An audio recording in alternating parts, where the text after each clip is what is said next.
Namaskar, this is Dr. R.K. Singh and I am a senior ENT and head neck surgeon working at Apex Hospital in Rewari, Haryana. Welcome to our YouTube channel, and today we will be going to discuss a very important topic, which is hypothyroidism in infant and children. Let's explore this topic together. Hypothyroidism is a condition characterized by underactive thyroid gland which fails to produce enough thyroid hormone, and when this occurs in infant and children, it can have significant impact on the growth, development and the overall health of the child. About the causes of hypothyroidism in infant and children can be divided into congenital, which is present at birth, or acquired, which is later in life. Congenital hypothyroidism may result from genetic factors, iodine deficiency or maternal thyroid disorders during pregnancy.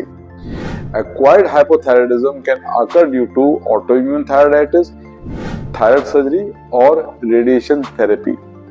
Symptoms of hypothyroidism in infant and children may vary depending on the severity of the condition and the age of onset.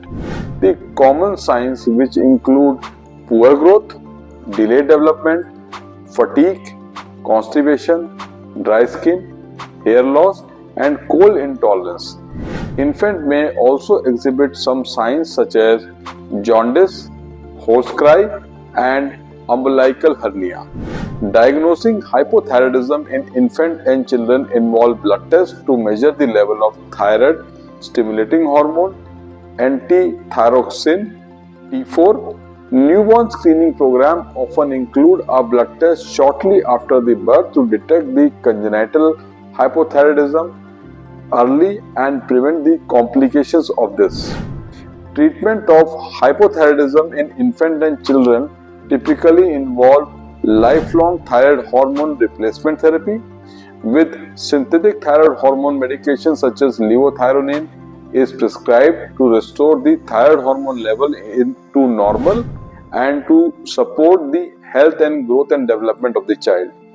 Untreated hypothyroidism in infant and children can lead to serious complications including developmental delays, intellectual disability, growth failure and delayed puberty. It is crucial to diagnose and treat hypothyroidism early to minimize these risks and promote optimal health and development of the child. Thank you so much for joining me today to learn about hypothyroidism in infant and children. If you have any query, question, concern, please feel free to ask to us in the comment box below, and don't forget to subscribe our channel to promote us make more videos and more informative content like this in future, and also try to give this video a thumbs up if you found the content helpful.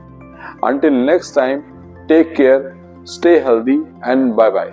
Thank you so much.